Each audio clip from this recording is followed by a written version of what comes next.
में हम फोकस करेंगे एनवायरनमेंट और इकोलॉजी के प्रश्नों पर। तो चलिए स्टार्ट करते हैं। 3 से 4 सेकंड का टाइम मिलेगा सोचना कि आंसर क्या होगा। तो क्वेश्चन नंबर 1 है, अंतर्राष्ट्रीय प्रकृति संरक्षण और प्राकृतिक संसाधन संरक्षण संघ IUCN ने पौधों और प्राणियों की जातियों को विभिन्न श्रेणियों में विभाजित किया। इन श्रेणियों के संदर्भ में कुछ स्टेटमेंट है, यहाँ पर बताना है कि इनमें से कौन सा सुमेलित है।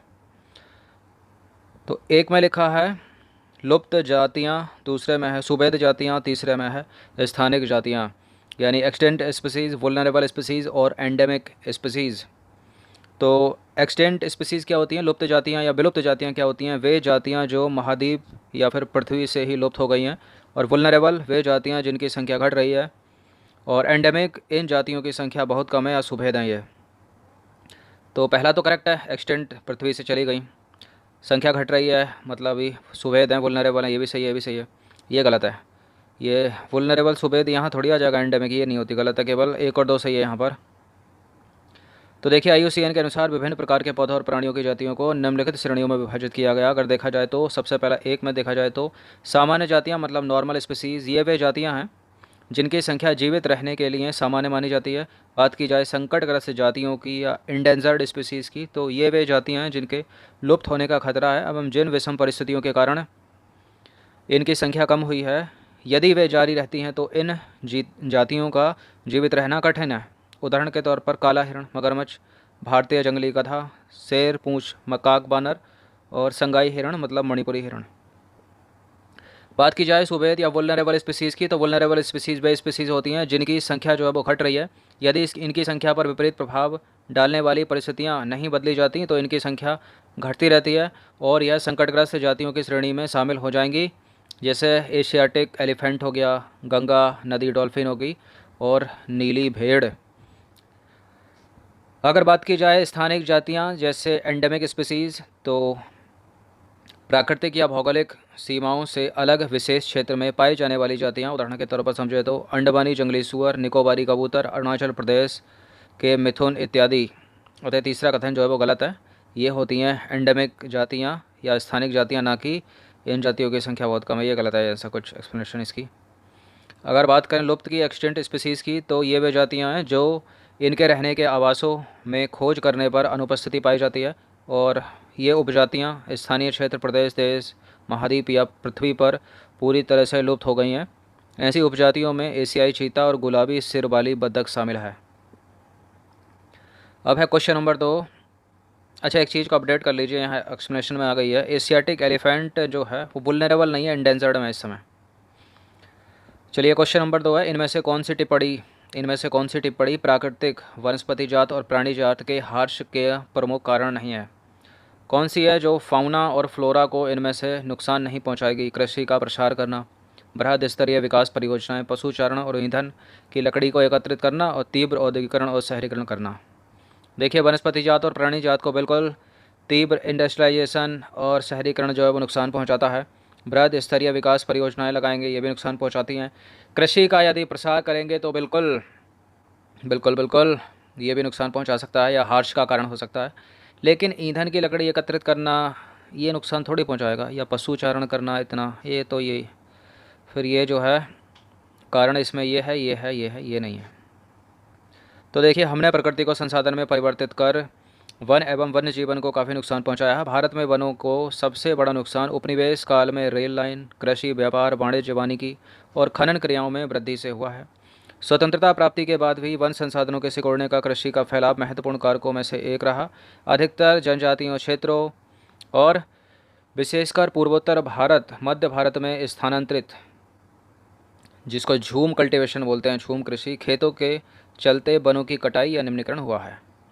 अब देखिए, बड़ी विकास परियोजनाओं ने भी वनों को बहुत नुकसान पहुंचाया है। नदी घाटी परियोजनाओं के कारण हजारों वर्ग किलोमीटर से अधिक वनों को साफ करना पड़ा या फिर वो जलमग्न हो गए और यह प्रक्रिया अभी भी जारी है।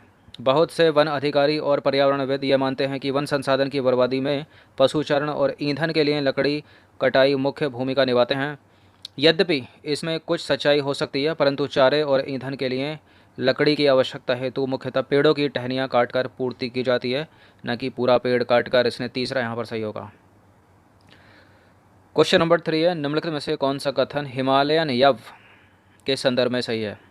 देखिए हिमालयन यब जो है वो अरुणाचल प्रदेश में पाया जाने वाला एक स्थानीय पौधा है और इस पेड़ की छाल, पत्तियों, टहनियों का उपयोग कैंसर के उपचार के लिए किया जाता है। पहली बात तो ये ऑप्शन है कि हिमालयन यब क्या पौधा है।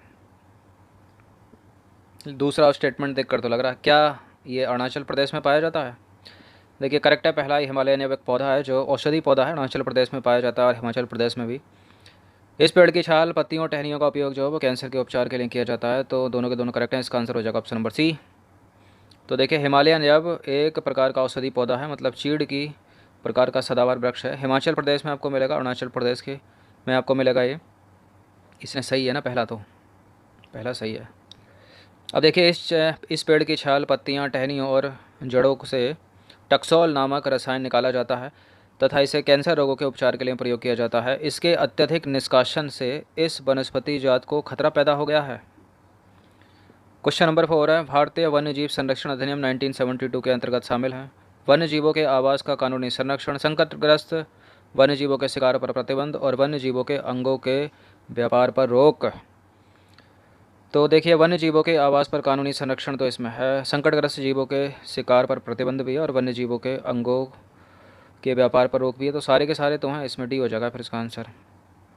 तो उपरोक्त सभी विकल्प जो हैं वो सही हैं। वन्य जीवन सुरक्षा के लिए भारत वन्य जीव संरक्षण अधिनियम 1972 में लागू किया गया और जिसमें वन्य जीवन के आवास रक्षण में के अनेक प्रावधान थे। संपूर्ण भारत में रक्षित जातियों की सूची भी प्रकाशित की गई है और इस कार्यक्रम के तहत बची हुई संकटग्रस्त जातियों के बचाव पर और शिकार प्रतिबंध और वन्य जीव आवासों का कानूनी रक्षण और जंगली जीवों के व्यापार पर रोक लगाने इत्यादि पर जो है प्रबल जोर दिया गया इसमें। और इसके पश्चात केंद्रीय सरकार में कई राज्य सरकारों ने राष्ट्रीय उद्यान और वन्य जीव पशु विहार मतलब सेंचुरी स्थापित किए। तो सारे के सारे हैं। क्वेश्चन नंबर 5 आसान सा प्रश्न है, ये प्रोजेक्ट टाइगर की शुरुआत कब हुई थी? इंपॉर्टेंट हो सकता है, बहुत सारे एग्जाम में पहले पूछा जा चुका है। 1973 में हुई थी, इसका आंसर हो जाएगा ऑप्शन नंबर सी, 1973 में। तो देखिए प्रोजेक्ट टाइगर विश्व की बेहतरीन वन्यजीव परियोजनाओं में से एक है और इसकी शुरुआत 1973 में हुई थी। क्योंकि भारत और नेपाल दुनिया के 2/3 भागों को आवास उपलब्ध कराते हैं, अतः ये देश ही शिकार, चोरी और गैर कानूनी व्यापार करने वालों के लिए मुख्य निशाने पर हैं। अच्छा प्रश्न पूछा जाएगा सबसे पहले कहाँ हुई? तो ये उत्तराखंड के कॉर्बेट नेशनल पार्क में हुई थी 1973 में, याद रखना। उसका पहला नाम हेली नेशनल पार्क है, हेली। छठा प्रश्न है, निम्नलिखित में से कौन से राष्ट्रीय उद्यान वाघ संरक्षण परियोजना मतलब प्रोजेक्ट टाइगर के अंतर्गत शामिल है? कॉर्बेट राष्ट्रीय उद्यान, डचीगम राष्ट्रीय उद्यान, सरिस्का वन्यजीव पशु विहार मतलब सेंचुरी और मानस राष्ट्रीय उद्यान। कहाँ पर है मानस? असम, असम। फिलहाल इसका उत्तर दीजिए। तो देखिए पहला तो अभी बता दिया, आपको याद रहेगा, कॉर्बेट नेशनल पार्क उत्तराखंड का, ये तो होगा ही होगा। अब चलिए एक तो हो गया, क्या डचीगम है? डचीगम में नहीं है वाघ संरक्षण, मानस में है। 1-4 हो गया, या सरिस्का में भी है? सरिस्का में भी है, देखिए।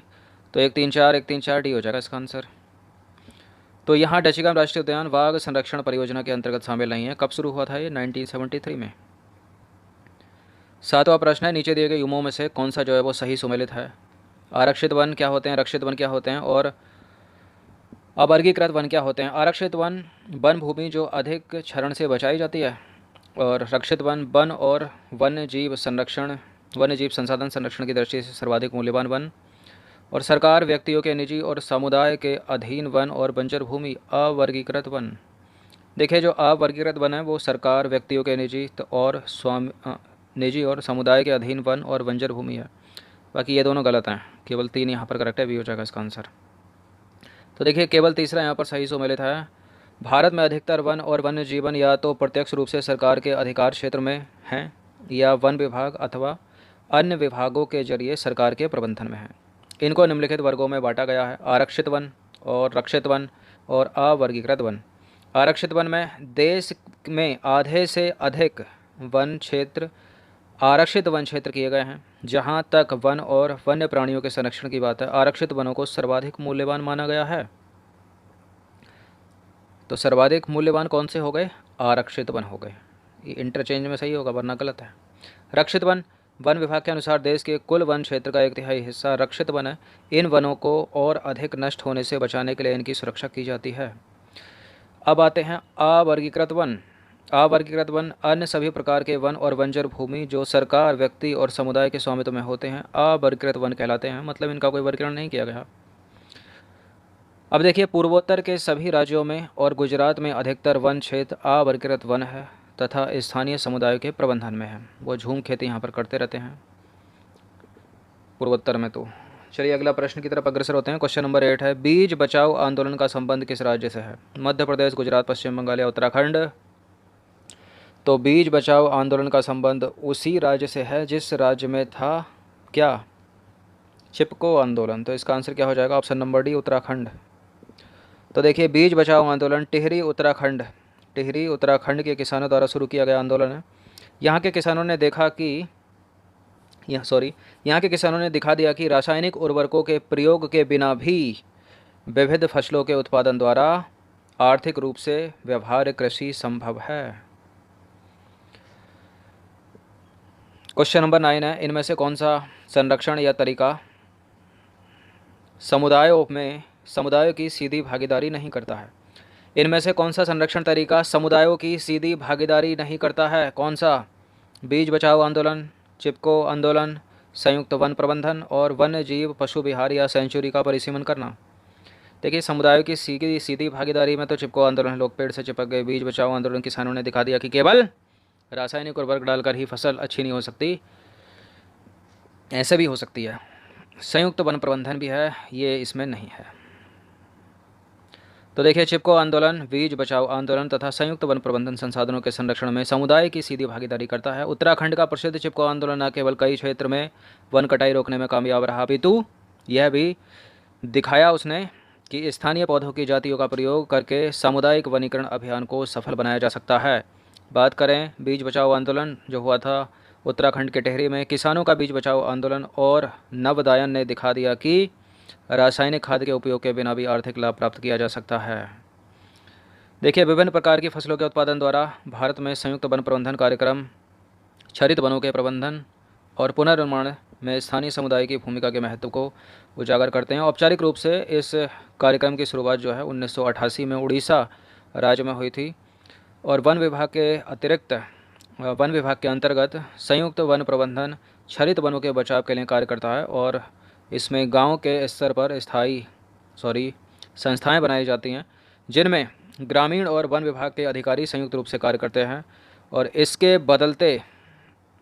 बदले ये समुदाय जो है वो मध्य स्तरीय लाभ जैसे गैर इमारती वन उत्पादों के हकदार होते हैं। चलिए क्वेश्चन नंबर 10 है, निम्नलिखित में से कौन स्तनधारी नहीं है, मतलब मैमल्स नहीं है? Nilgiri tahr, duckbill, platypus, dugong, ostrich. इस तरह का प्रश्न हर बार एक पूछा जाता है यूपीएससी सिविल सेवा के द्वारा। वो कुछ भी पूछ सकता है, उसमें केकड़ा, बिच्छू कुछ भी डाल देता है। बरूथी के इसमें और छाटिए, पिछले 6-7 वर्षों से देख रहे हैं एक प्रश्न डालता जरूर है इस तरह का कि विपरीत को छाटिए या इनमें से कोई स्तनधारी नहीं है। बताइए कौन इसमें मैमल नहीं है? नीलगिरी ताहर तो है स्तनधारी यहाँ पर। डुगोंग जिसको गंगा की गाय बोलते हैं ये भी स्तनधारी है। डकवेल प्लेटिपस ये एक ऐसा स्तनधारी है जो अंडे देता है, ये भी है। तो ऑस्ट्रिच नहीं है, ऑस्ट्रिच को बोलते हैं शुतुरमुर्ग के नाम से सब जानते होंगे, ऑस्ट्रिच के नाम से भी जानते होंगे। तो शुतुरमुर्ग पक्षी में आता है, एवीज है ये, मतलब ऐसा पक्षी है जो उड़ नहीं सकता लेकिन दौड़ता बहुत तेज है। चलिए, तो 10 प्रश्न थे एनवायरनमेंट और इकोलॉजी के, अच्छे से इसका रिवीजन कर लिया कीजिए। तीव्र गति से पढ़ाने में कुछ शब्द छूट जाते हैं तो उनको इग्नोर ही करते हैं। धन्यवाद।